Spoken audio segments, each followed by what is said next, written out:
One.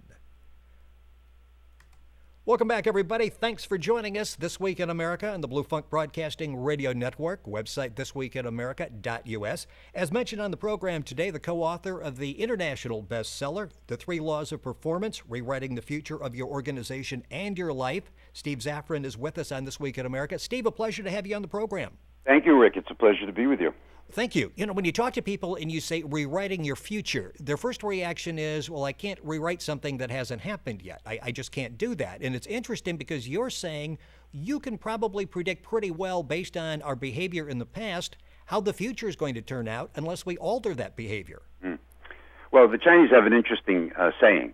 They say that if you keep going in the direction you're headed, you're likely to end up where you're going. And that's exactly the case. So we call that kind of future, which is the one we're really dealing with based on what happened in the last month or 2 months or our life experience, we call that the default future. It's the future that we experience is going to happen to us sort of even below our level of awareness, kind of like in our gut experience. And we're constantly projecting that future. You wake up in the morning, Rick, and you don't ask the question, I wonder who I'll be today. You know exactly who you'll be today, right? Yes. And we have a view of how the day's going to go, and it's sort of the projection of the future. That future, that default future, actually determines people's actions in the present. So if I experience there's a fear, I get a memo on my desk from my boss, and it says, come and see me immediately. How does that occur for people? Yes. It occurs like, oh, my God, I wonder what's wrong. That's the first reaction, yes. The first reaction. And so our behavior will be determined by that reaction. Now, it may be, because the future is really uncertain, it may be when we see our boss, he wants to acknowledge us and give us a raise or give us a promotion or something. But the default future tells us how it's going to happen immediately. And organizations actually have a default future. So when we talk about rewriting the future, it's from the understanding that the future we experience, either organizationally or individually, determines our behavior, and that future somehow lives in the three laws of performance in language. Well, yeah, let's talk about the three laws of performance, and the book is The Three Laws of Performance, Rewriting the Future of Your Organization and Your Life. And language plays such a key role in the three laws. And by the way, you call them laws. These are not suggestions. These aren't even rules. These are laws. So these obviously are very significant. Well, that's our assertion. Our assertion is that these are the laws that govern human performance, whether individual or group or even organizational. And that's our proposition. So as you pointed out, they're not tips, they're not steps. They need to be sort of gotten all together from which you then can design applications that alter your own performance or your group's performance or your organizational performance. So if you'd like, Rick, I'll go through the three laws very quickly. Yeah, do, because as people hear these, they're going to go, yeah, I understand exactly what he's talking about, and I never really looked at it from this perspective before. Right. So the first law, and again, you have to sort of get these all together, but the first law of performance is how people perform correlates to how situations occur to them. So there's this notion of occurring. Now, you and I, when we're in a situation, a business situation or a personal situation, we sort of, and we're talking about things, we sort of think we're talking about the same thing.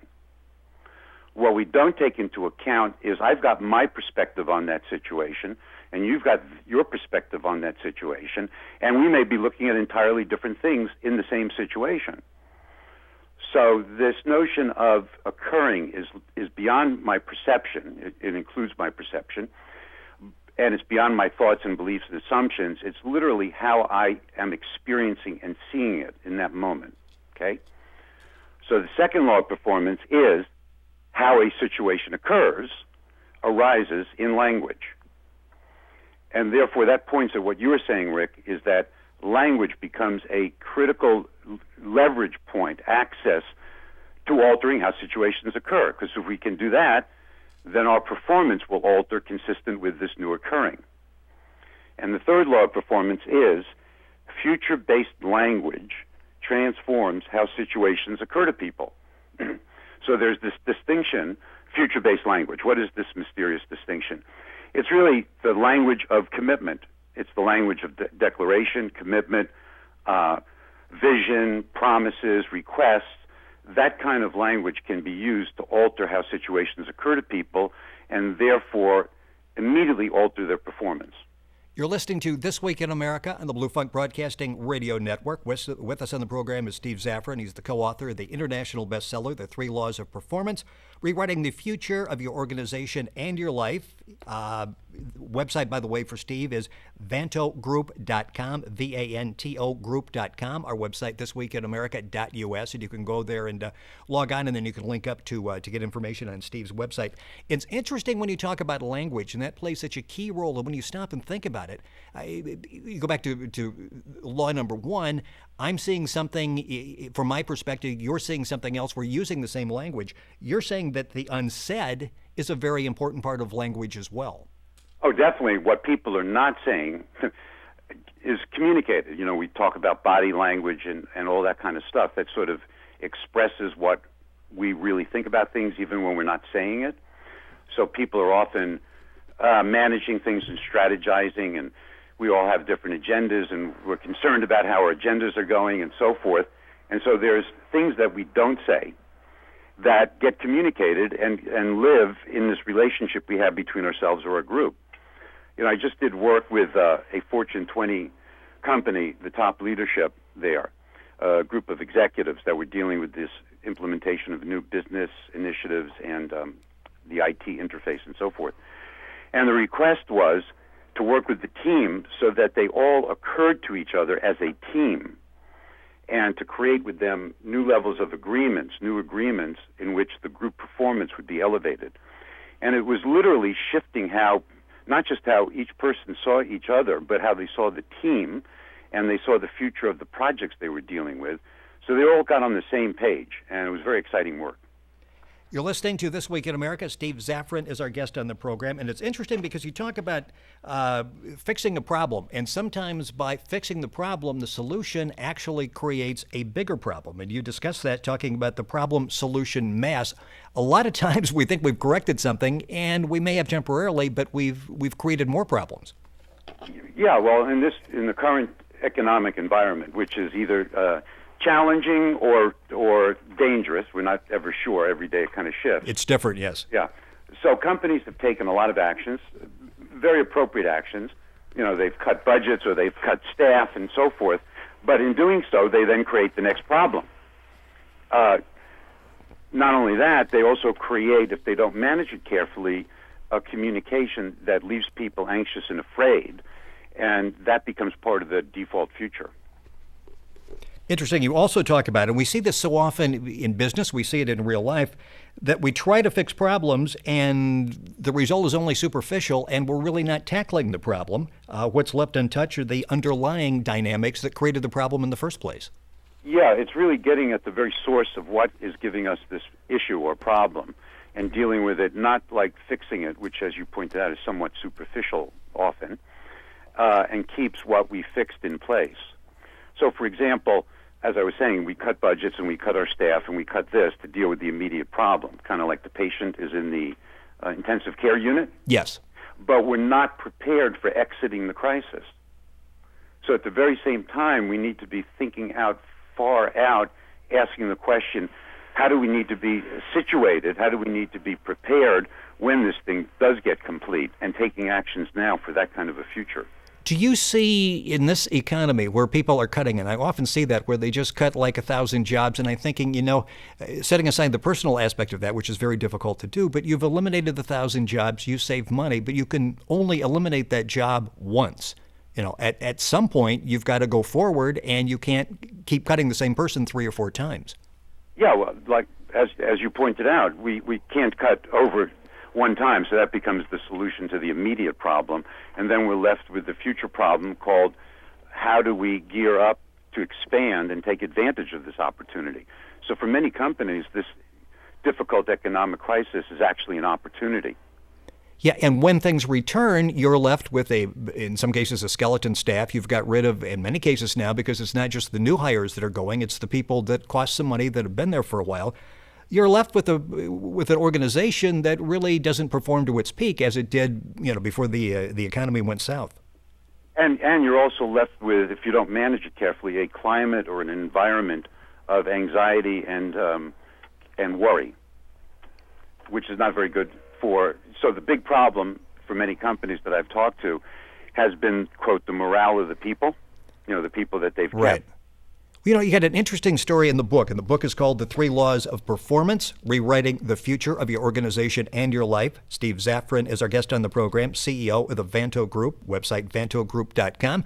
Listening to This Week in America and the Blue Funk Broadcasting Radio Network, our website thisweekinamerica.us. A great story in the book about Reebok. It's a name that we all know, how it shot up to the top, where they hit periods. And when you read that story, you see a whole lot in very practical application of what you're addressing in the book. Reebok was one of those where it took off and really didn't have a clearly defined future. Well, it took off and was very exciting and had the market share in the 80s, the whole athletic shoe market share was even in front of Nike.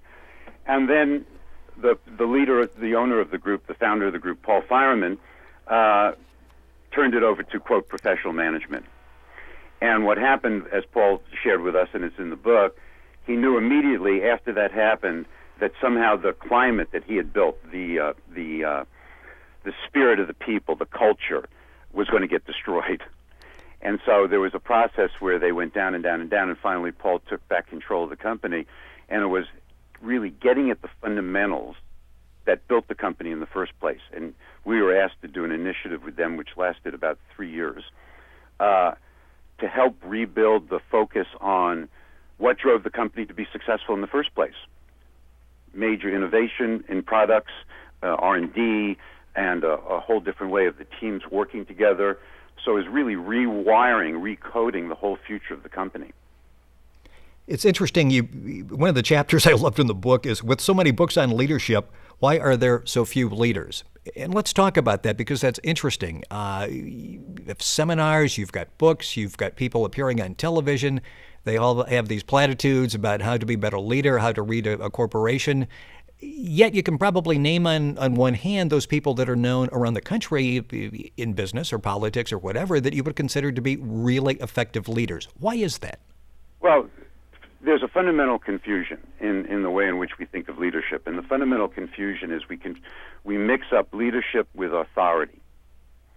So we think people who have the authority will just by virtue of having the authority, provide leadership.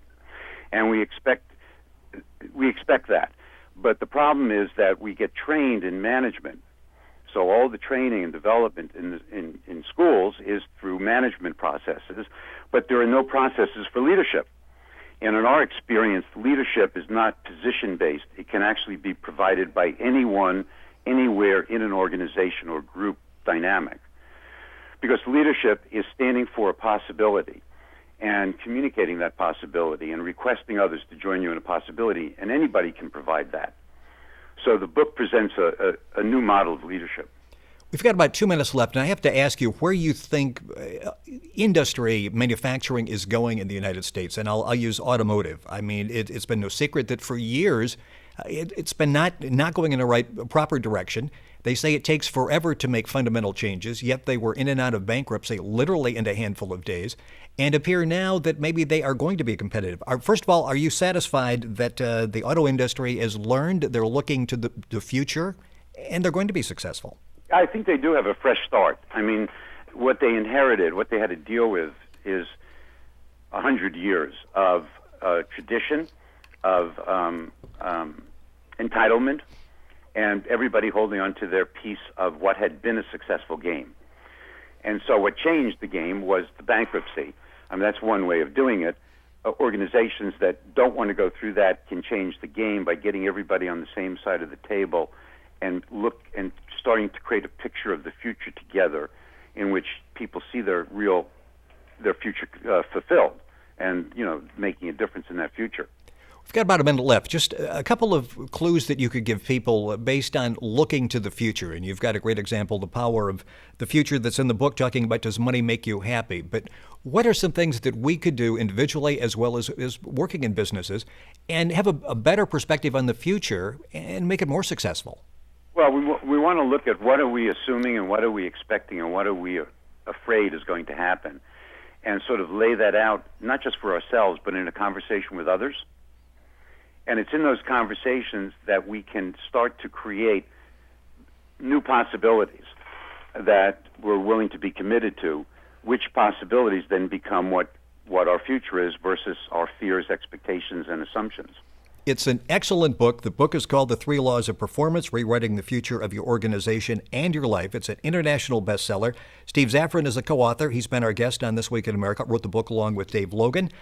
Steve is the CEO of the Vanto Group, his website, vantogroup.com. Our website is thisweekinamerica.us, and we'll have information on Steve and the book available on our website. Steve, great book. Thank you for joining us on This Week in America. Thank you very much, Rick. It was great.